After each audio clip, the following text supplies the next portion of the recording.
Tonight, cost of living pressures. The government says the territory is not such an expensive place to live. On the brink of civil war, a radical Islamist group takes over Iraq's second biggest city. Flight risk, concerns about passenger safety with a proposal to divert air traffic controllers away from busy airspace. And Fink casualty, a motorbike rider in a coma after crashing during the weekend's desert race.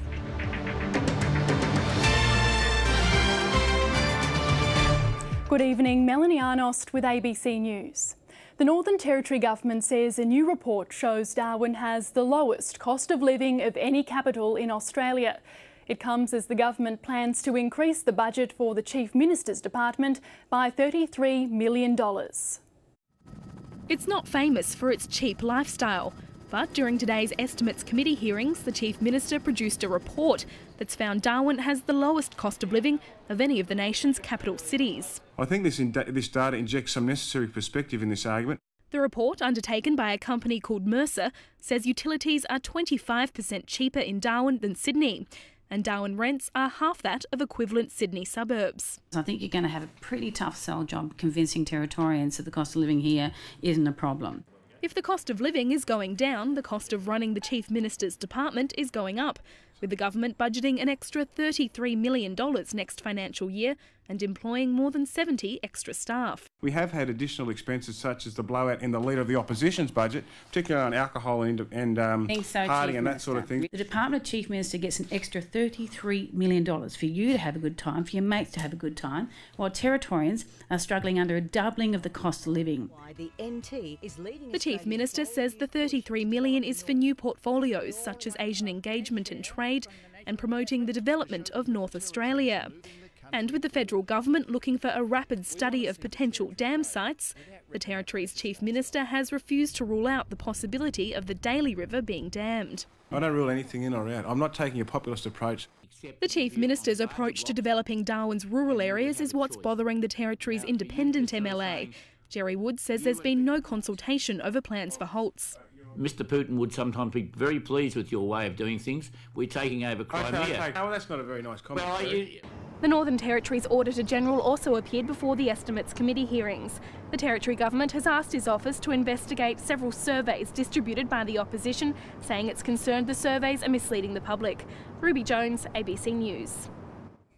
The cost of living has always been a flashpoint in politics, especially here in the Territory, and it seems voters aren't buying the government's argument that Territorians have it better than those interstate.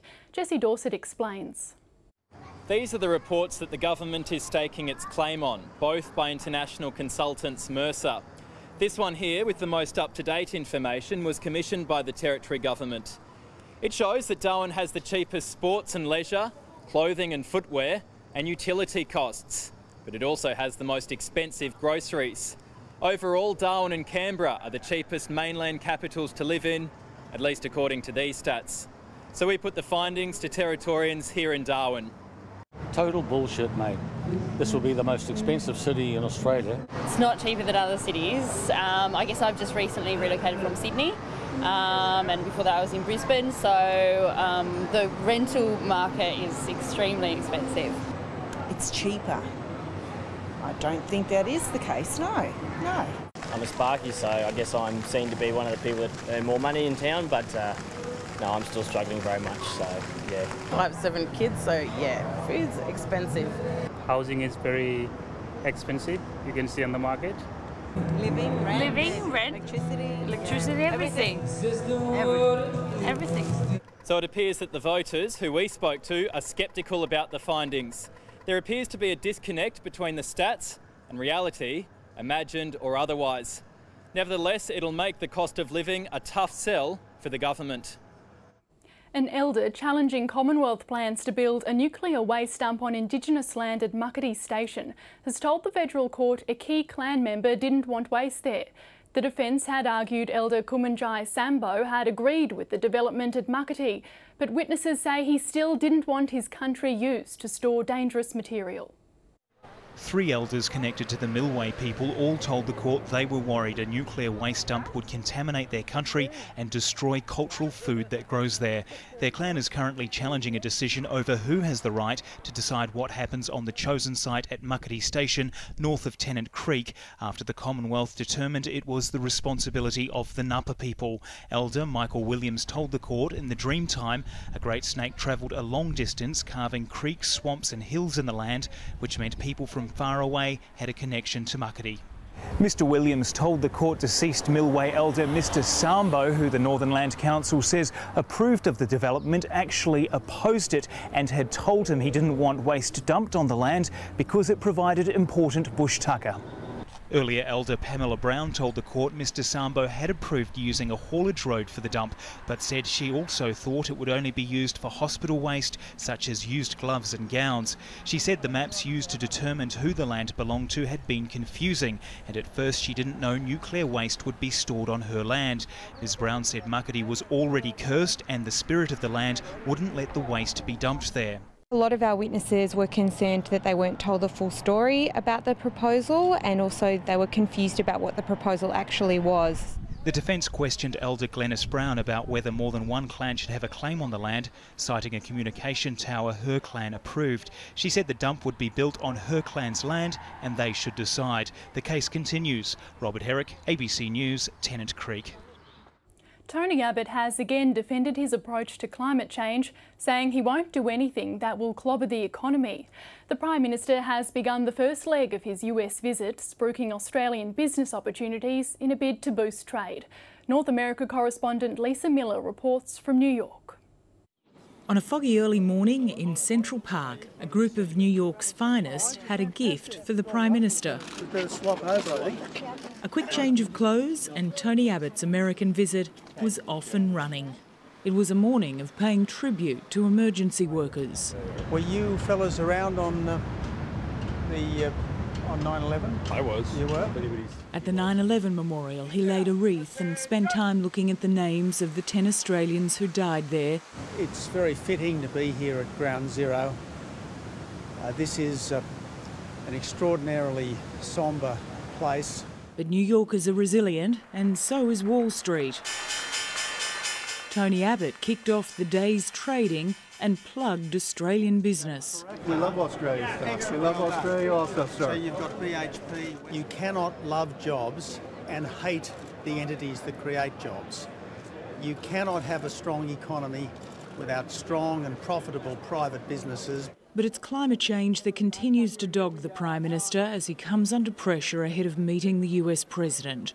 Talks with Ban Ki-moon also touched on the issue as the UN prepares to host a global conference in September. Tony Abbott says the economy is what's driving his approach to climate change. He doesn't disagree that it is a significant problem, but there's definitely disagreement on how it should be dealt with. And I'm not going to take climate change action which does clobber the economy. Tony Abbott doesn't think his views put him at odds with Barack Obama, who's pushed for some of the toughest measures to reduce emissions the US has seen. But before his Oval Office meeting, the Prime Minister squeezed in a dinner date with Rupert Murdoch. Mr Abbott, what are you going to be speaking about to Mr Murdoch? A man some consider almost as powerful as the US President. Lisa Miller, ABC News, New York. The Salvation Army has accused the Immigration Minister of falsely implicating one of its officers over the death of asylum seeker Reza Barati on Manus Island. The attack on Scott Morrison came during an emotional day of testimony at an inquiry into riots on the island in February. From Canberra, Tom Eagleton reports. Asylum seekers on Manus Island had been rioting for days when armed PNG police were sent in. That was in February. A former guard on duty that night still bears the mental scars of what he saw. They're people, just like us. Fathers and sons, brothers, grandparents. The former Labor MP turned Manus whistleblower has left the island, but says tensions remain. People have said to me, this is going to blow again. This place is going to blow again for sure. Iranian asylum seeker Reza Barati died during the February riots. A PNG investigation's been launched into who's responsible, but so far an Australian government report released last month offers the only public clues. Mr Barati was struck from behind by a service provider staff member, not G4S, it was actually Salvation Army. The Salvation Army is profoundly disappointed that the Minister made such comments in the absence of any clear and reliable evidence. The Salvos say the witness who fingered their officer hasn't been properly questioned and that the Minister's ignoring other evidence. There were other witnesses who gave evidence that the PNG Salvation Army employee was in fact one of the persons helping rescue the asylum seekers, not leading the attack upon them. Scott Morrison's office told the ABC the Minister can understand the Salvation Army's sensitivity, but he stands by his comments. The Salvos say their officer emphatically denies assaulting any asylum seeker. The only certainty is that no one's any closer to proving who killed Reza Barati. Tom Miggleton, ABC News, Canberra. Iraq is sliding toward all-out civil war after the radical Islamist force called ISIS took its second biggest city. The Sunni militia conquered Mosul in Iraq's north, declaring Islamic rule there. Iraq's Prime Minister Nouri al-Maliki pronounced a state of emergency. His Shiite-led government has already lost control of around 40% of Iraq. Middle East correspondent Matt Brown reports. It's Iraq's second city, but fighters from the Islamic State of Iraq and Syria, ISIS, took control of parts of Mosul with relative ease. The Al-Qaeda-style group drove security forces from their posts and seized key government buildings. When battles intensified inside the city of Mosul, the Iraqi forces abandoned their weapons and the commanders fled. This is a dramatic opening of a new front in an insurgency that's exposed weaknesses in the Iraqi government and deep division in Iraqi society. 500,000 people are estimated to have fled their homes. The army dissolved. They were terrified. They fled, so we left too. ISIS is an extremist Sunni Muslim group which also controls territory in neighbouring Syria. It's won support from some in Iraq's Sunni minority who accuse the Shiite-dominated government of repression and sectarian discrimination. And Mosul is a Sunni-dominated city, so it won't be easy to win back control. We have to declare a comprehensive mobilisation to defeat terrorism and bring life to normal in all areas occupied by terrorists, either in Mosul or any other city. The government is still fighting to regain control of Anbar province, another Sunni-dominated territory that rose up at the start of this year. Most Sunnis reject the extremist views of ISIS, but the government's war on terror has failed to convince enough of them that they are really welcome in the new Iraq. Matt Brown, ABC News. The violent ambitions of ISIS threaten to throw an entire arc of the Middle East into chaos. And as Scott Bevan explains, its ranks are swelling with foreign jihadists who are determined to build a fundamentalist Sunni Islamic state. Where ISIS takes over, life changes. This organisation has a history of abducting and killing doctors, academics and journalists. Amnesty has detailed the arbitrary executions and torture ordered by Islamic courts of ISIS, including a man who was beheaded for making a joke. Well, ISIS has been even disowned by the group that spawned it, Al-Qaeda, with the terrorist outfit criticising it for being too violent towards the people it conquered. Well, ISIS is now considered the most powerful military force in northern Syria, and that's driven its success across the border into Iraq. Well, it swept through Anbar province, claiming Fallujah and Ramadi, freeing 500 radical sympathisers from the notorious prison in Abu Ghraib, only 40 kilometres from Baghdad. Well, now the conquest of Mosul pushes the group's influence into the north. As well as local recruits, ISIS fighters come from as far afield as Morocco and Chechnya, and it's thought that some Australians have joined the group as well. ISIS is also receiving support from Sunni tribal militia marginalised by the Shia-led government in Baghdad. Iraq has attacked Saudi Arabia and Qatar for supporting ISIS, and weapon supplies from Washington to Baghdad have had little effect. The prosecution in the Rolf Harris trial has described the entertainer as a sinister pervert and a liar who had groped and mauled girls and young women. In her closing speech, the prosecutor argued there were striking similarities between the accounts given by the witnesses. The jury was asked not to let Harris's age or celebrity status affect its deliberations. Europe correspondent Barbara Miller reports. The prosecution returned to its theme of the dark side of Rolf Harris in closing remarks, describing an alleged assault on a mother and daughter in Hamilton, New South Wales. Sasha Walsh QC said the friendly TV star turned into a sinister pervert who had a demon lurking beneath his charming exterior. The prosecution said Rolf Harris had left the main complainant in the case emotionally dead, a friend of his daughter who says the entertainer abused her from the age of 13. He just used her for his sexual gratification, like she was a blow-up doll. Mr. Harris was also accused of putting up smoke screens and creating red herrings in the witness box. Discussing the emergence of a video mid-trial which showed Rolf Harris had given incorrect evidence about visiting Cambridge, the prosecutor said that the video evidence shows that Mr. Harris is a determined and purposeful liar. The prosecution also alluded to Rolf Harris's lively performance at the start of his evidence, telling the jury that you can't sing your way out of a criminal charge. With the evidence in this case now closed, Rolf Harris's daughter was allowed to sit in court as a spectator for the first time since the trial began. Mindy Nichols took notes and repeatedly shook her head as the prosecution summed up the evidence of her childhood friend. Rolf Harris and his daughter have admitted under cross-examination that their joint walks in and out of court are a deliberate show of support for the cameras. The prosecutor accused them of manipulating publicity with these appearances. Barbara Miller, ABC News, London. A Gold Coast mother who poisoned her young daughter with cancer drugs has been jailed for 6 years but can apply for parole after serving 2. The woman, who can't be identified, bought the chemotherapy over the internet. During a year-long period, the 4-year-old became gravely ill. The girl is now living with her maternal grandmother, who was in court to support her daughter. She's my daughter, definitely. You know, like she's my blood. She's going to get the help she needs. You know, like, and she's going to get the help she needs. So, you know, like, that's the most important thing.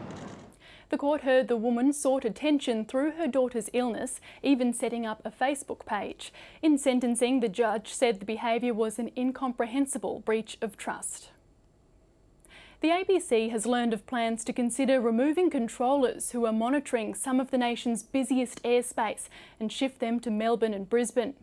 Pilots and air traffic controllers fear passenger safety will be at risk if Air Services Australia pushes ahead with the proposal. Here's the ABC science reporter, Jake Sturmer. There was little left of the Cessna 210, which crashed into a hill after its engine failed in blinding fog near Canberra. All 3 suffered serious burns. All my hair burnt off. I had a woolen jumper on, which fortunately saved the arms from being burnt. It was a day pilot Clark Gibbons will never forget. He says he asked to be guided to Lake George, which he knew was virtually empty. But the air traffic controller was based in Melbourne, not Canberra, and had limited local knowledge. Had he continued us on this heading, we would have been able to land on Lake George. Was an absolute no-brainer. Instead, he turned us to the north again, getting lower and lower and lower, not seeing anything at all until pop out of the cloud, crash into the hill. It's an accident some fear could be repeated if a proposal to further merge air traffic operations goes ahead. Once planes take off, they're managed by terminal control units, which look after the airspace for about 60 kilometres around each airport.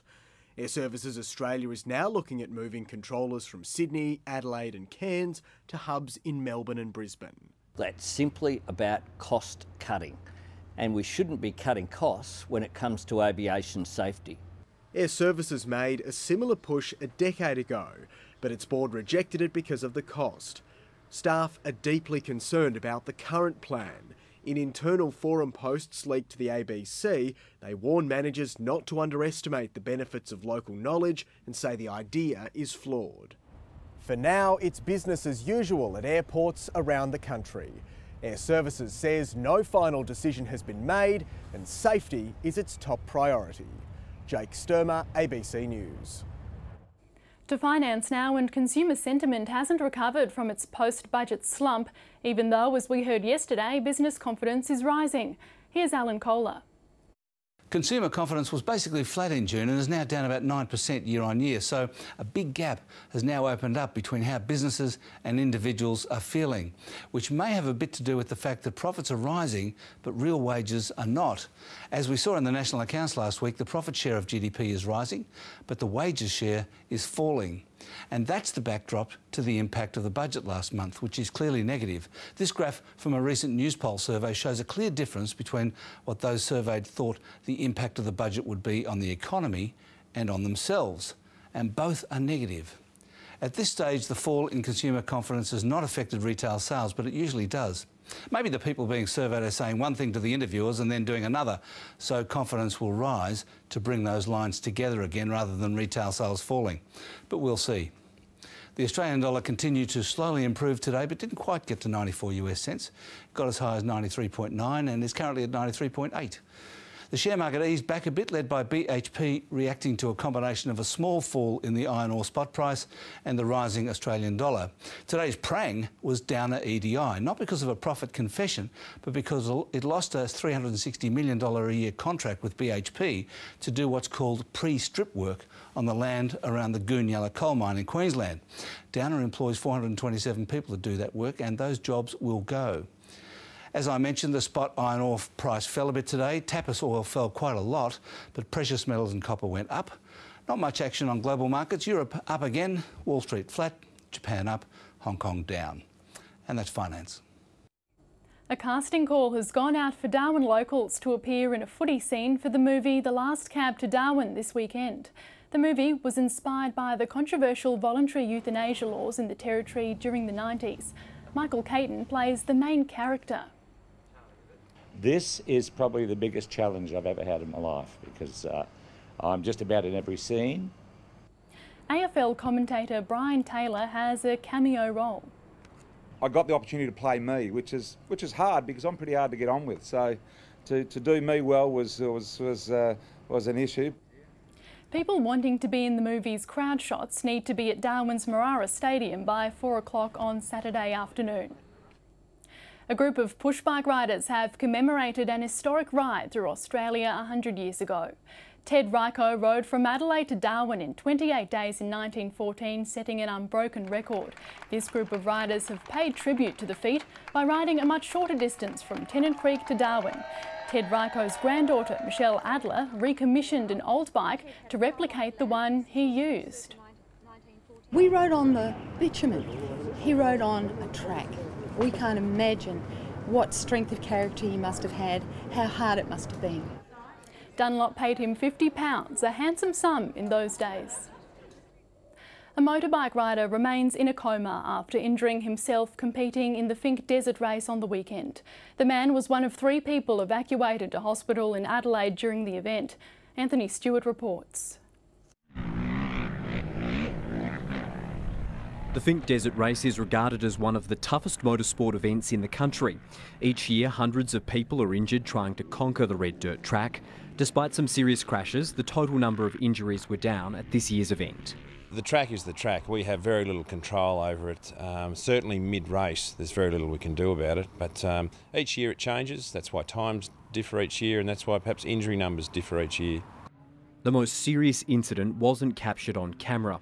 It involved a 23-year-old motorbike rider who crashed near the Deep Well checkpoint on Sunday. He's been able to get himself back on his motorbike and proceed a little bit further down the track to the actual checkpoint, which was obviously very good that he was able to do that, and then the head injuries become evident. Obviously there's been some bleeding on his brain at that point.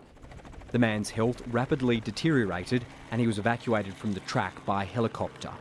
They then transported him into the Alice Springs Hospital in a serious condition, on a ventilator at the time, and then the patient was obviously assessed at the Alice Springs Hospital and transported to Adelaide by the Royal Flying Doctor Service. A difficult procedure for Royal Flying Doctor staff. The injured man works with the organisation.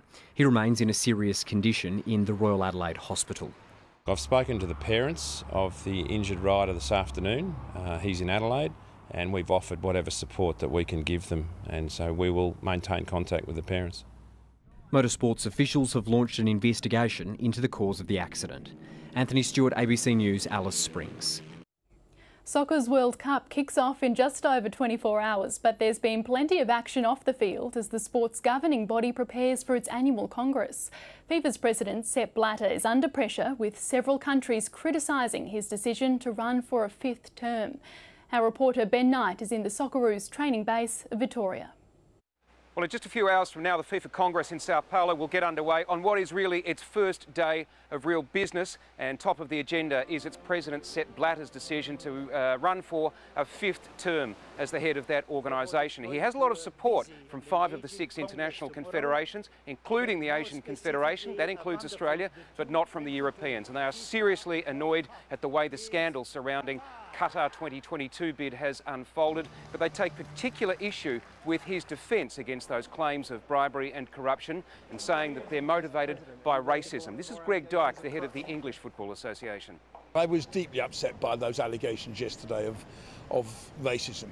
I mean, they came from some African nations, but I don't think it's for the head of FIFA to pick them up and use them in that way.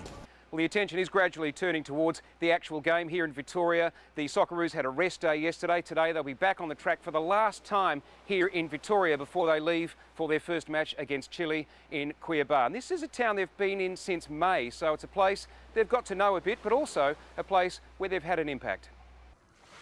It's not hard to see why the Socceroos chose Victoria as their base.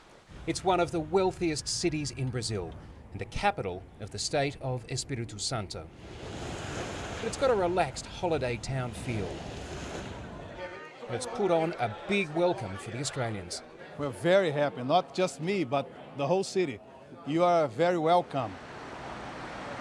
The Socceroos might be staying here in Victoria, but they're actually training here.